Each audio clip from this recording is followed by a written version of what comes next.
ଦେଖନ୍ତୁ ବର୍ତ୍ତମାନ ମନ୍ଦିରର ଯେଉଁ ଲିମିଟେଡ୍ ଜାଗା ଥିଲା ଠିକ୍ ଅଛି, ମନ୍ଦିରର ଯେଉଁ ଏକ୍ସପାନସନ୍ ବର୍ତ୍ତମାନ କରାଯାଇଛି ସେଇଟା ଯେଉଁମାନେ ସବୁ କହିବେ ଐତିହ୍ୟ ନଷ୍ଟ ହେଲା ସବୁ ହେଲା, ବର୍ତ୍ତମାନ ମଠ ବା ସେଠି ଯେଉଁ ସବୁ ମନ୍ଦିର ସଂଲଗ୍ନ ଦୋକାନୀ ମାନେ ଯେଉଁ ସବୁ ଥିଲେ ଯାହା ସବୁ ହଟା ଯାଇଛି, ଆଉ ହଟା ନଗଲେ ତ କ୍ରାଉଡ଼ଟା କେମିତି କଣ୍ଟ୍ରୋଲ ହେବ।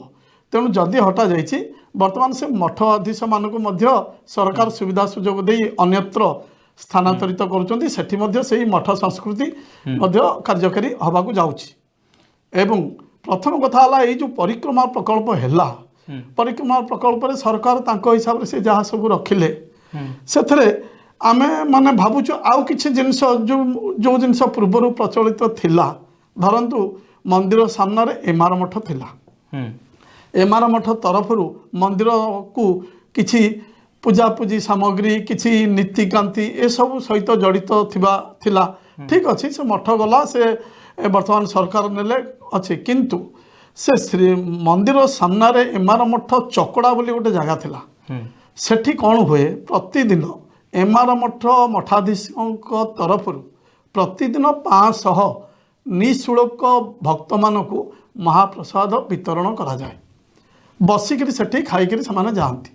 ତେଣୁ এই ପରିକ୍ରମା ପ୍ରକଳ୍ପ ମଧ୍ୟରେ ସେଇ ଏମାର ମଠ ଚକଡ଼ାର ଗୋଟେ ପୁନର୍ବିନ୍ୟାସ କରାଯାଆନ୍ତା, ସେତେବେଳେ 500 ଲୋକ ଖାଉଥିଲେ, ବର୍ତ୍ତମାନ ଏଇନେ 5000 ଲୋକ ଖାଇବେ। ତେଣୁ ଏଇ ଯେଉଁ ଖାଇବା ପାଇଁ ଧରି ନିଅନ୍ତୁ ଆଜିକାଲି ଷ୍ଟାଇଲରେ ଆମେ କହୁଛୁ ଡାଇନିଂ ହଲ୍, ତେଣୁ ସେଇଟା ଗୋଟେ ପରିକ୍ରମା ପ୍ରକଳ୍ପ ଭିତରେ ରହିବା ନିହାତି ଆବଶ୍ୟକ। ଡାଇନିଂ ହଲ୍ ତ ଆବଶ୍ୟକ ନାହିଁ, କାହିଁକି ନା ଆପଣ ଯଦି ଜଗନ୍ନାଥଙ୍କ ପ୍ରସାଦ ସେବନ କରୁଛନ୍ତି ତ ଏଥିରେ ଯେଉଁ ନୀତି ନିୟମ କିଛି ରହିଛି ସେଇଟାରେ ନୀତି ନିୟମରେ ଯିବା ପାଇଁ ପଡ଼ିବ।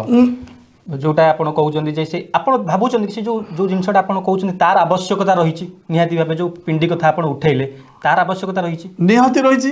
କାହିଁକିନା ଆପଣ ଯେଉଁ କହିଲେ ଆମେ ସିନା ଡାଇନିଂ ହଲ୍ କହୁଛେ, ହଲ୍ଟା ହେବ, ଏୟାର କଣ୍ଡିସନ୍ ହେବ, ପିଣ୍ଡି ତା ଭିତରେ ରହିବ, ସେଠି କଦଳୀ ପତ୍ରରେ ଯେମିତି ସବୁ ପ୍ରସାଦ ସେବନ କରନ୍ତି ପରିଷ୍କାର ପରିଚ୍ଛନ୍ନ ପାଇଁ ଲୋକ ରହିବେ, ସେ ଜିନିଷଟା ହେଲେ ବହୁତ ବଢ଼ିଆ ହୁଅନ୍ତା। କାହିଁକିନା ଭାରତ ବର୍ଷରେ ଯେଉଁଠି ଦେଖିବେ ଏଇସବୁ ବ୍ୟବସ୍ଥା ରହିଛି। ତେଣୁ ଆଉ ଦ୍ୱିତୀୟ କଥା ହେଲା ଯଦି ଆମେ ସରକାରଙ୍କ ତରଫରୁ ସେଇଠି ଯଦି ଏଇ ବ୍ୟବସ୍ଥାଟା ହୁଅନ୍ତା, ଗୋଟେ ବଡ଼ ଡାଇନିଂ ହଲ୍ ହୁଅନ୍ତା 5000 ଲୋକ ଖାଇଲା ଭଳିଆ, ସେଠି ମଧ୍ୟ ଭକ୍ତ ଅଛନ୍ତି, ବଦାନ୍ୟ ବ୍ୟକ୍ତି ଅଛନ୍ତି, ବଦାନ୍ୟ ଅନୁଷ୍ଠାନ ଅଛନ୍ତି ଯିଏକି 5000 ଲୋକଙ୍କୁ ପ୍ରତିଦିନ ଖାଇବାକୁ ମଧ୍ୟ ଦେଇପାରିବେ ମହାପ୍ରସାଦ। ତେଣୁ ଏଇଟା ଗୋଟେ ନିହାତି ଆବଶ୍ୟକ ରହିଛି।